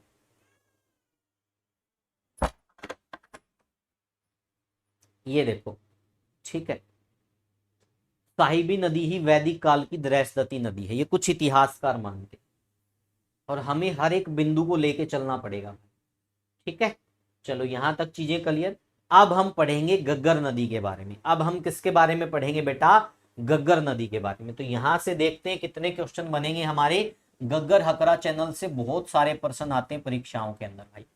अब गग्गर नदी का जो उद्गम स्थल माना जाता है वो डागसोई गांव भाई, शिवालिक पहाड़ी डागसोई गांव माना जाता है, हिमाचल प्रदेश। हरियाणा में जो ये प्रवेश करती है कालका पंचकुला से प्रवेश करती। कहां से प्रवेश करती है बेटा?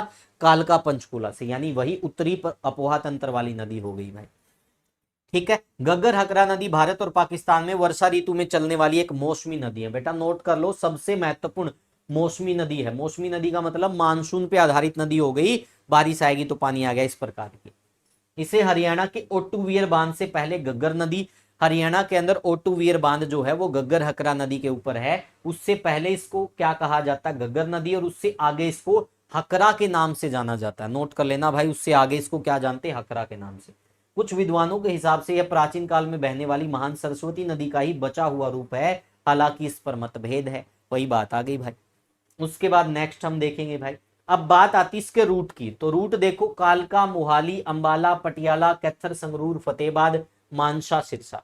यानी कि हरियाणा राज्य के अगर हम हिसाब से बात करें तो पंचकुला, अंबाला, कैथल, फतेहाबाद, सिरसा। देखो यहां पर ये हो गया पंचकुला, यहां से आई, कालका से प्रवेश किया, अंबाला में आई, कैथल, फतेहाबाद और सिरसा। ये रूट बन गया भाई इसका, ठीक है। कुरुक्षेत्र में नहीं गई, ये रूट इसका बन गया। नोट कर लो भाई, ध्यान से देख लो कौन कौन सा रूट बनेगा। अंबाला, पंचकुला, अंबाला, कैथल, फतेहाबाद, सिरसा। पंचकुला, अंबाला, कैथल, फतेहाबाद और सिरसा, ठीक है भाई। ये बन गया इसका रूट। कौन सी नदी का रूट बनाइए? गग्गर नदी का। तो एक एक चीज आपकी देखो, अब ये कौन से उसकी नदी हो गई? उत्तरी अपवाह तंत्र की, यानी शिवालिक वाली ही हो गई। तो ये यहां से पूछ सकते हैं भाई, ठीक है। नेक्स्ट चीजें देखेंगे भाई, ये पूरा रूट बता रखा है इन्होंने, ठीक है।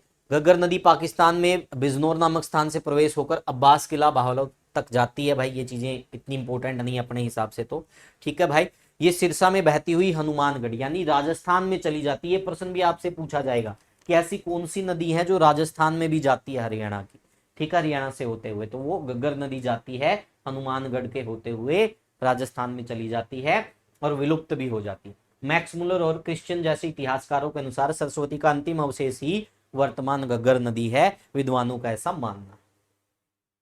उसके बाद इसके अन्य नाम क्या क्या है? नट, सोतर, हाकड़ा, राजस्थान का शोक, मृत नदी, सरस्वती, सोतार, लेटी हुई नदी, ये सारे के सारे किसके नाम है? ये सारे के सारे नाम है बेटा गग्गर नदी के अन्य नाम।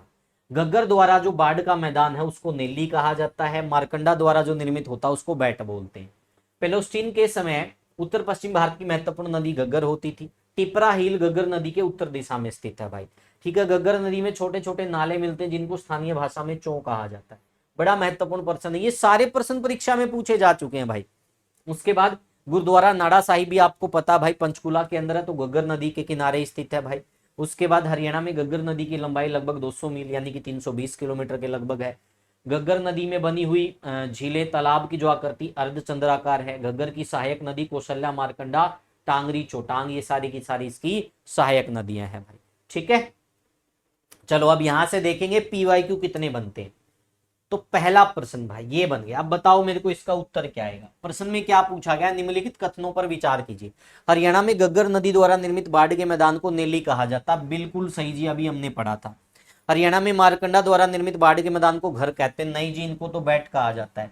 तो पहला स्टेटमेंट राइट है, दूसरा रॉन्ग है। तो कथन ए सही है और बी गलत है। तो राइट आंसर क्या हो जाएगा हमारा? ए हो जाएगा। अगला क्वेश्चन देखो भाई, टिपरा पहाड़ियां हरियाणा में किस नदी के उत्तर में स्थित है भाई? अभी ध्यान से देख लो, अभी मैंने आपको बताया था टिपरा पहाड़ियां। ठीक है भाई, ध्यान से देखो, टिपरा हिल गग्गर नदी के उत्तर दिशा में स्थित है। यही पर्सन एज इट इज पूछ लिया, किस नदी के उत्तर में स्थित है? तो राइट आंसर क्या हो जाए? गग्गर भाई। नेक्स्ट क्वेश्चन, हरियाणा में मोरनी और टिपरा श्रेणी की घाटी किसके द्वारा अलग होती है? ये प्रश्न बहुत बार परीक्षा में आता है। जब मैं आपको एक हिंट दे चुका हूं भाई, ठीक है भाई, टिपरा वाला, तो टिपरा वाला अगर हिंट आपको मिल जाता तो आप आंख मीच के गग्गर पे क्लिक कराना, राइट आंसर गग्गर हो जाएगा भाई। ठीक है, नेक्स्ट देखेंगे, गग्गर नदी हरियाणा के किस जिले में नहीं बहती? तो गग्गर मैंने आपको बताया कैथल में बहती है। गग्गर मैंने आपको बताया फतेहाबाद में, सिरसा में, पंचकूला में, ठीक है, यहां पर बहती है। तो फिर यहां पर क्या होगा? अंबाला में भी बहती है, पंचकूला में भी बहती है, कैथल में भी बहती है, फतेहाबाद और सिरसा में बहती है। तो भिवानी तो ऑप्शन में अलग ही आ गया। तो राइट आंसर क्या हो जाएगा? भिवानी। नेक्स्ट, वह नदी जो सोलन जिले में डागसाई नामक स्थान के पास से शिवालिक श्रेणी में जन्म लेती है उसका क्या नाम है? तो डागसोई वाला मैंने आपको बता दिया था, गग्गर उसका नाम हो गया। नेक्स्ट हम देखेंगे, पिंजौर पंचकुला के पास हरियाणा में कौन सी नदी प्रवेश करती? तो देखो बेटा, मारकंडा प्रवेश करती कहां से? अंबाला के कालांब नामक स्थान से। तो ये तो हो नहीं सकता क्योंकि पिंजौर पंचकुला की बात है। इंदौरी नदी दक्षिण हरियाणा की नदी है, तो ये इस तरफ है ही नहीं। दोहन दक्षिण हरियाणा की नदी है, ये भी नहीं हो सकता। तो फिर दिए गए ऑप्शन के अकॉर्डिंग इसका उत्तर बी सही है। वैसे गग्गर कालका से प्रवेश करती है, लेकिन कालका इसके समीप ही पड़ेगा, अंबाड़ा वाले से तो समीप ही पड़ेगा कालाम से। तो राइट आंसर ऑप्शन के अकॉर्डिंग बी आएगा बेटा। कौन सी नदी हरियाणा से राजस्थान में प्रवेश करती? तो मैंने आपको बताया था हनुमानगढ़ से होती हुई यानी राजस्थान चली गई। ठीक है, तो वो कौन सी हो गई? गग्गर नदी हो गई। हरियाणा की मुख्य मौसमी नदी गग्गर से होकर राज्य में प्रवेश करती, कहां से होकर राज्य में प्रवेश करती है? तो कालका से होकर प्रवेश करती है। हमने शुरुआत में ही पढ़ लिया था भाई। तो कालका पंचकुला। डैश नदी गग्गर नदी की मुख्य उपनदियों में से एक है। यह पंचकुला जिले में बहती है और पिंजौर के पास गग्गर नदी में मिलती है। तो ये कौन सी नदी है भाई? ये कौशल्या नदी है। ये कौन सी नदी है बेटा? ये आपकी कौशल्या नदी है, जो आपसे परीक्षा में पूछा गया था। नेक्स्ट, हरियाणा की मुख्य मौसमी नदी कौन सी है? मैंने आपको बताया था मानसूनी नदी या मौसमी नदी मुख्यतः कौन सी है? गग्गर नदी है भाई। ठीक है, अगला प्रश्न, निम्नलिखित में से कौन सी नदी उत्तरी हरियाणा में बहती है? उत्तरी हरियाणा का मतलब क्या हो गया? मैंने आपको अपवाह तंत्र में कौन कौन सी नदियां पढ़ाई? उत्तरी अपवाह तंत्र में आपको सरस्वती पढ़ाई, आपको यमुना पढ़ाई, उसके बाद मारकंडा पढ़ाया, उसके बाद गग्गर भाई, एक राक्षी। तो अब देखो भाई, गग्गर हकरा सही है, दोहन नहीं पढ़ाया अभी तक, इंदौरी नहीं पढ़ाया, कृष्णावती नहीं पढ़ाया। ये दक्षिण प्रवाह की नदी है, ये दक्षिण प्रवाह की नदी है, ये दक्षिण प्रवाह की नदी है। तो बच गया क्या? गग्गर हकरा। ये क्या है? उत्तरी प्रवाह की नदी है। ठीक है, उत्तरी रूट यानी कि पंचकुला, अंबाला, फिर कैथल, फतेहाबाद, सिरसा। रूट कौन सा बन गया? उत्तर वाला बन गया। अगला प्रश्न, गग्गर नदी का प्रदूषण मिटाने के लिए सरकार ने जो उपक्रम शुरू किया उसका क्या नाम है? तो इसका नाम था गग्गर एक्शन प्लान। क्या नाम था बेटा इसका? गग्गर एक्शन प्लान इसका नाम था। निम्नलिखित में से कौन सी नदी गग्गर नदी की ट्रिब्यूटरी यानी उपनदी नहीं है?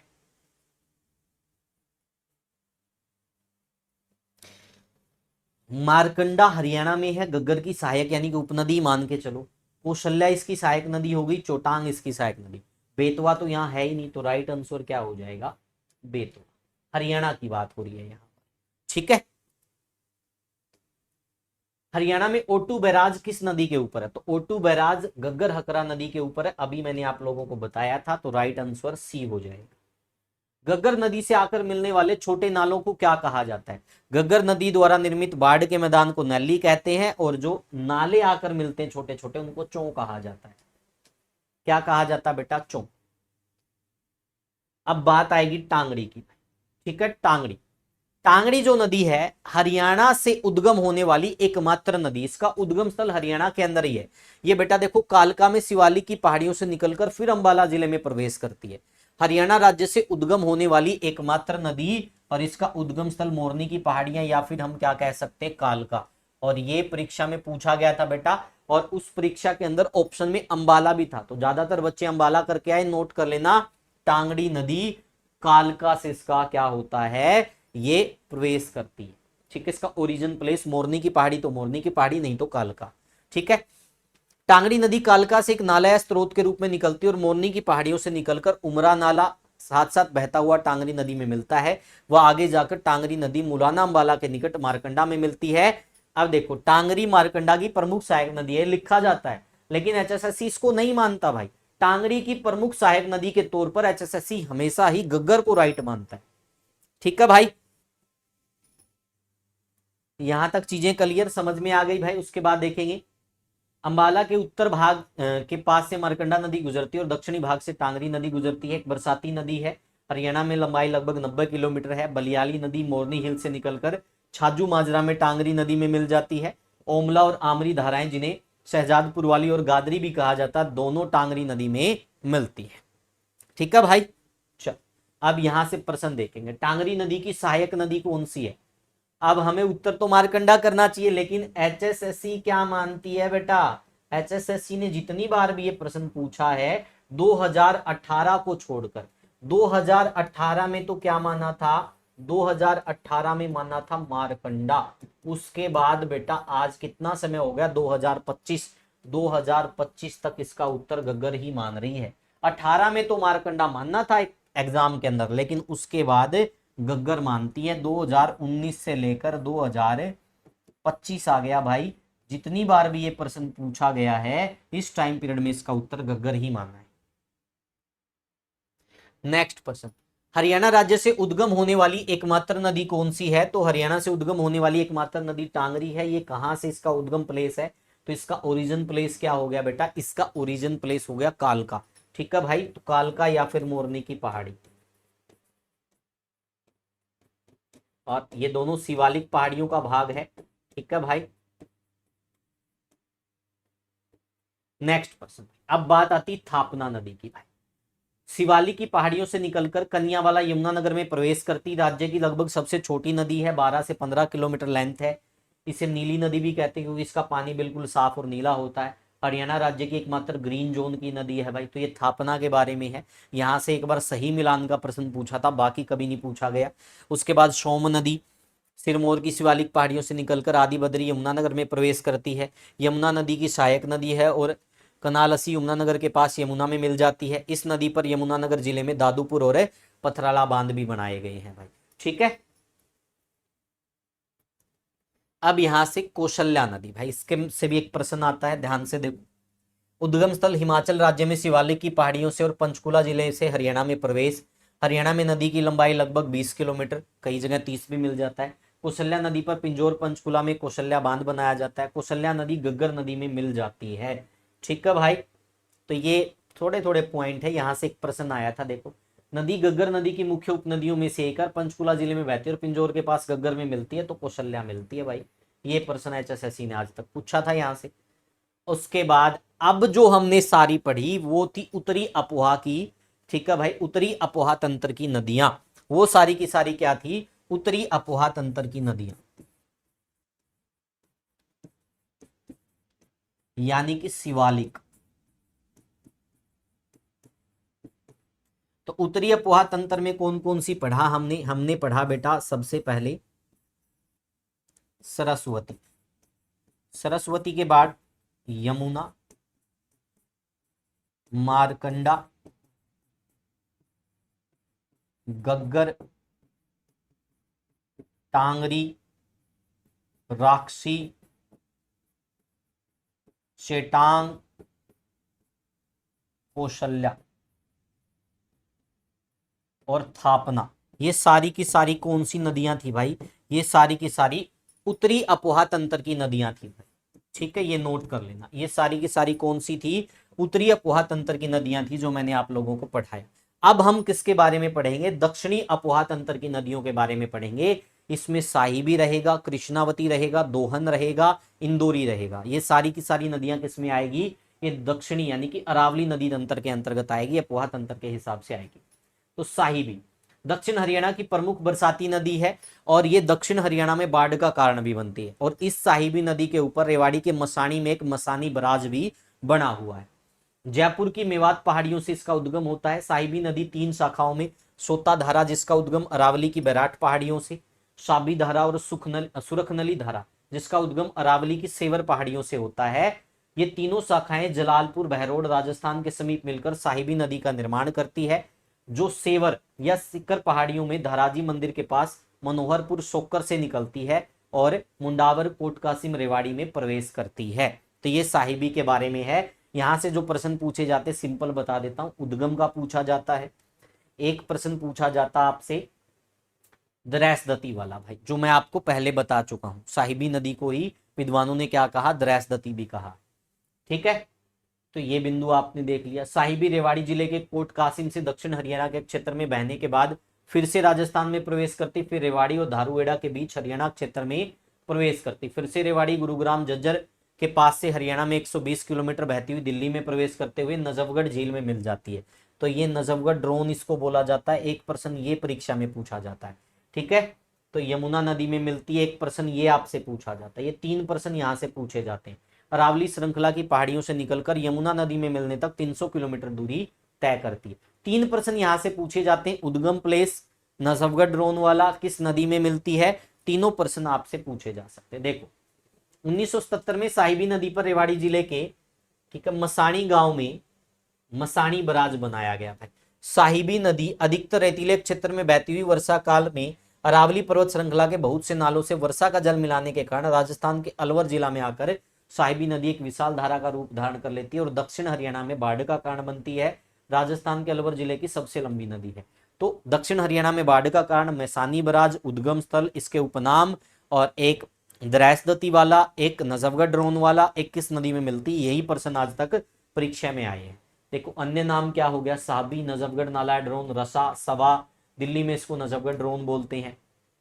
ये द्रैसदती कुछ इतिहासकारों का मानना है। 2002 में वामन देव की लाल पत्थर की मूर्ति मिली है बावड़ रेवाड़ी से।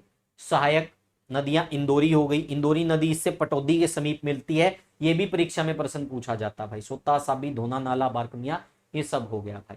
देखो पटौदी गुरुग्राम के नजदीक इंदौरी नदी इसमें मिल जाती है। देखो ध्यान से, कौन सी नदी हरियाणा के जीतगढ़ के पास मेवात की पहाड़ियों से निकलती है? साहिबी।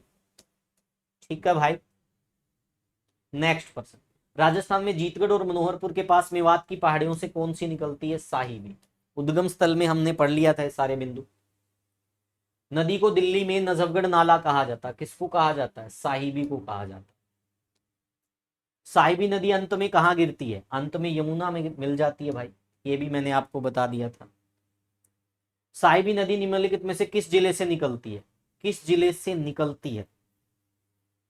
रोहतक में नहीं आती, सिरसा में नहीं आएगी, यमुनानगर में नहीं आएगी, तो फिर क्या हो जाएगा? सोकर या सिकार। ठीक है, ये PYQ है भाई। सोकर या सिकार हमने पढ़ा था। पटौदी के निकट कौन सी नदी साहिबे में मिल जाती? तो पटौदी के निकट इंदौरी, क्योंकि इंदौरी साहिबे की सहायक नदी है, तो पटौदी के निकट ये इसमें मिल जाती। इंदौरी नदी का प्राचीन नाम क्या है? इंशुमती। नूह की पहाड़ियों से निकलकर यह नदी 2 धाराओं में बंटकर, एक धारा रेवाड़ी जिले की सीमा पर और अन्य धारा पटौदी रेलवे स्टेशन के पास साहिबी नदी में मिल जाती है। इंदौरी नदी नूह, रेवाड़ी, गुरुग्राम, झज्जर जिलों में बहती है। इंदौरी किले के पास से गुजरने के कारण इसे इंदौरी कहा जाता है। इसका उद्गम प्लेस माना जाता, तो इंदौर किला इसका उद्गम प्लेस हो गया। एक इसका प्राचीन नाम इंसुमती, और ये किसमें मिलती है? साहिबी में मिलती है। 3 ही प्रश्न यहां से आते हैं परीक्षा में। देखो, इंदौरी नदी का उद्गम प्लेस इंदौर किला। हरियाणा में इंदौरी का उद्गम मेवात की पहाड़ियां हो गया, क्योंकि अरावली की पहाड़ियों को प्राचीन समय में मेवात की पहाड़ियां भी कहते हैं, और ये इंदौर किले से मेवात में जो वहीं से उद्गम हो गया। दोहन नदी भाई, तो दोहन नदी, तो इसके बारे में एक मान्यता है कि ये भृगु ऋषि की जो पत्नी थी दिव्य पोलिमा, दिव्य पोलिमा, ये प्राचीन मान्यता है, दिव्य पोलिमा के नेत्रों से निकलती थी भाई। ठीक है, वैसे द्रैसदती के बारे में भी ऐसी मान्यताएं हैं, मैं आपको बता देता हूं। प्राचीन नाम इसका किवदंती नदी है।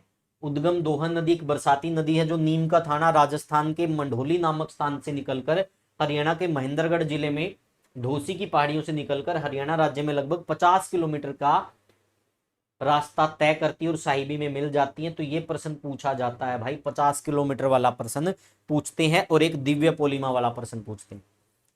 ठीक है, भृगु ऋषि की जो पत्नी थी दिव्य पोलिमा के नेत्रों से ये निकली थी, ऐसी मान्यता है। और द्रैसदती के बारे में भी ऐसी मान्यता है, कुछ विद्वान उसके बारे में भी बताते हैं। तो देखो भाई, 50 किलोमीटर तक बहने वाली गैर बारामासी नदी कौन सी है? दोहन। ठीक है भाई, कृष्णावती या कोंती नदी राजस्थान के राजसमंद जिले से दरोभा तांबे की खानों के पास निकलती हुई पाटन धोसालवर से होकर नारनौल के पास हरियाणा में, ठीक है भाई, 30 किलोमीटर बहती हुई साहिबी नदी में मिलती है। कृष्णावती और पुरुषोत्ती नदी का संगम बसई झील गुरुग्राम। एक छलक नदी है, यह दक्षिण के पास ढोसी पहाड़ियों के पास से निकलकर नारनौल के बावड़ी के पास से जाती, लेकिन इसके कुछ ही अंश बचे हुए हैं। तो ये सारी की सारी दक्षिण यानी कि अरावली अपोहा तंत्र की नदियां थी जो मैंने आपको पढ़ाई। मैंने आपको उत्तरी अपोहा तंत्र, शिवालिक तंत्र की भी पढ़ा दिया और दक्षिणी अपोहा तंत्र की भी सारी नदियों को पढ़ा दिया। अब एक प्रश्न पूछा गया, महेंद्रगढ़ जिले से बहने वाली नदियों को पहचानिए। तो अंशुमती तो नहीं होगा, दोहन होगा, कशावटी होगा, इंदौरी भी नहीं होगा। तो राइट आंसर क्या हो जाएगा? 2 व 3। ठीक है भाई, 2 व 3 हो जाएगा, क्योंकि अंशुमती किसका नाम है? इंदौरी का ही नाम है अंशुमती। तो ये तो बहती नहीं, तो बच गया क्या? दोहन और कशावटी। ठीक है, जिसको कृष्णावती भी कहा जाता, तो बी व सी आ जाएगा। आप ध्यान से देख भी सकते हो। ठीक है, ये नारनौल यानी कि महेंद्रगढ़ ये तो होगा ही। अब दोहन का भी देख लो, दोहन भी क्या है? ढोसी की पहाड़ियां, तो ये भी होगा महेंद्रगढ़ में। तो फिर बच गया क्या? बच गया आपका इंदौरी वाला। तो इंदौरी का आप देख सकते हो भाई, नूह से। देखो यहां पर महेंद्रगढ़ का जिक्र भी नहीं है। नूह से, इंदौरी नामक स्थान से, इंदौरी किले से उद्गम, तो ये हो गया, इसी का नाम अंशुमती। तो ये नहीं होती, तो फिर उत्तर क्या हो जाएगा हमारा? उत्तर हो जाएगा हमारा यहाँ पर बी, 2 व 3, यानी कि दोहन और कशावटी महेंद्रगढ़ जिले से बहने वाली नदियां हैं। चलो भाई, अब कुछ प्रमुख नालों के बारे में देख लेते हैं जो काफी बार परीक्षा में आपसे पूछे जा सकते हैं भाई। तो इनके लिए भी आपको तैयार रहना चाहिए। देख लो ध्यान से। हरियाणा राज्य में स्थित प्रमुख बरसाती नाले भाई, वह नाला जो दक्षिण में गग्गर नदी में आकर मिलता है उसको बोला जाता सुकर नाला। वह नाला जो उत्तर से गग्गर नदी में आकर मिलता उसको बोला जाता जोया। बादशाहपुर नाला जिसको घाटा नाला गुरुग्राम में है, दिल्ली अरावली श्रृंखला से निकलकर नजफगढ़ झील में मिलता है। ठीक है भाई, एक ये लंदहो नाला हो गया, अरावली श्रृंखला की अलवर पहाड़ियों से निकलकर तिजारा फिरोजपुर से होता हुआ उजीना झील में मिलता है भाई। एक भुरिया नाला, इसको तिलपट ड्रेन बोलते हैं, फरीदाबाद के मेहलवा महराजपुर से निकलकर यह नाला यमुना नदी में मिलता है। मेहंदीवाड़ी नाला गुरुग्राम जिले की राजखा पहाड़ियों से निकलकर खलीलपुर झील में मिलता है। राजखा पहाड़ियों में स्थित गोसाई जोहड़ नामक गांव से निकलता है मेहंदीवाड़ा नाला।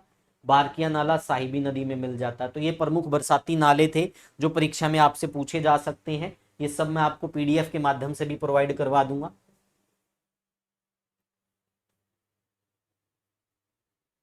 चलो अब हरियाणा की नदियों के बारे में कुछ इंपोर्टेंट पढ़ते हैं भाई।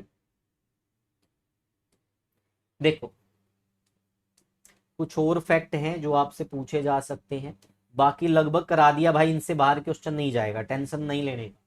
देखो ध्यान से, पर्यावरण एवं जलवायु परिवर्तन विभाग हरियाणा की वार्षिक प्रशासनिक रिपोर्ट के अनुसार राज्य में केवल 2 नदियां गग्गर और मारकंडा प्रवाहित होती है, और यमुना नदी यमुना एक्शन प्लान के तहत भारत सरकार के अधीन क्षेत्र की नदी है। 3 नदियों यमुना नदी, सुखना नदी, सरस्वती नदी का संगम आदि बदरी है यमुनानगर कालेसर वन्यजीव अभ्यारण्य। हरियाणा में बहने वाली नदियों का वर्णन वामन पुराण में है। राज्य की अधिकतर नदियां बरसाती हैं। शकरी नदी को सदादनी भी कहा जाता है। ठीक है, नहरों का नगर टोहाना को कहा जाता है। ठीक है भाई, हरियाणा का अत्यधिक प्रदूषित नाला जो है सागरपारा है। गुरुग्राम के पिच्चोखेड़ा जोहड़ यानी ये भीमकुंड इसको बोलते हैं। खादरिया नैली का अर्थ है संकीर्ण निचले इलाकों में बाढ़ के मैदान। अनंतपुर बांध का अन्य नाम है ग्रेविटी डैम भाई। पथराड़ा पृथला नदी को बोली नदी, पलासी खंड या पलासी नदी भी कहा जाता है। आपगा नदी ओगावती थानेसर में सरस्वती के साथ बहती थी और चेटांग की सहायक नदी थी जो लाडवा के पास से बहती हुई पटियाला में प्रवेश करती है। राज्य में निचली खंड के रूप में जाना जाता था अपागा नदी को भाई। ठीक है भाई, राज्य में झीलों व नदियों का महत्व पर्यावरण व कृषि पर्यटन के लिए। हरियाणा की अधिकतर नदियां रेड जोन की नदियां, केवल थापना नदी ब्लू जोन की है यानी ग्रीन जोन वाली हो गया। राज्य में उत्तरी अफवाह की नदियां किन पहाड़ियों से निकलती? हिमालय पर्वत की शिवालिक पहाड़ियों से। कोटला झील को यमुना नदी के जल से पुनर्जीवित किया जा रहा है।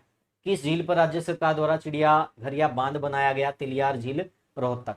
राज्य की अधिकतर नदियां किस भाग की ओर प्रभावित होती? दक्षिण भाग में। सिंधु और सरस्वती नदी के बीच का क्षेत्र सप्त सिंधु क्षेत्र या सप्त सिंधु प्रदेश हो गया। अब हम भाई बांध देखेंगे, कौन सा बांध किस नदी के किनारे है वो ध्यान से देख लो भाई। बांध यानी कि बैराज, यहां से प्रश्न आते हैं। हरियाणा में ताजेवाला बैराज, हथनीकुंड बैराज, लाल टोपी बैराज यमुना नदी के ऊपर यमुना नगर में। ओखला बैराज यमुना नदी पर दिल्ली में। खिलानवाला यमुना नदी पर खिलानवाला यमुना नगर में। पल्ला बैराज अनंतपुर या आनंदपुर डैम यमुना नदी पर फरीदाबाद में। ओट्टू बैराज गग्गर हकरा नदी पर सिरसा में। छामवाला बैराज डंगराना बैराज दीवानवाला बैराज गग्गर नदी पर पंचकूला में। मैसानी बैराज साहिबी नदी पर मसानी गांव रेवाड़ी में। एक भाई ये एक सेकंड रुकना भाई, अनंतपुर डैम वाला ना एक बार दोबारा वेरीफाई करेंगे। ठीक है, सभी बच्चे आप भी वेरीफाई करना, इसको दोबारा वेरीफाई करेंगे। ठीक है, पथराड़ा दादूपुर बैराज सोम नदी पर दादूपुर नामक स्थान पर। उजीना बांध कोटला झील पर मेवात में। जलभेरा बैरा बांध मारकंडा नदी पर कुरुक्षेत्र में। तो ये बहुत बार परीक्षा में आता बेटा। और ये लास्ट स्लाइड भाई, रेणुकाजी बांध के तहत समझौता 6 राज्य उत्तर प्रदेश हरियाणा हिमाचल दिल्ली राजस्थान उत्तराखंड के समझौते के तहत हरियाणा राज्य और 47.81% पानी उपलब्ध होगा। लखवार योजना यमुना नदी उत्तराखंड। ठीक है भाई, रेणुकाजी योजना गिरी नदी हिमाचल राज्य और किशाऊ योजना टोंस नदी उत्तराखंड और हिमाचल राज्य। तो ये थे भाई सारे के सारे जो प्रश्न बनते थे आज तक नदियों के सारे। अब आपको एक प्रश्न मेरे को बताना है, एक प्रश्न और रह गया आपका, जगदादरी वाला। ठीक है भाई, ये आपको बताना किस नदी को कहा जाता है, ये आपको ढूंढ के लेके आना, ये आपका होमवर्क रहेगा। तो आज के लिए इतना ही। Thank you, take care, bye bye.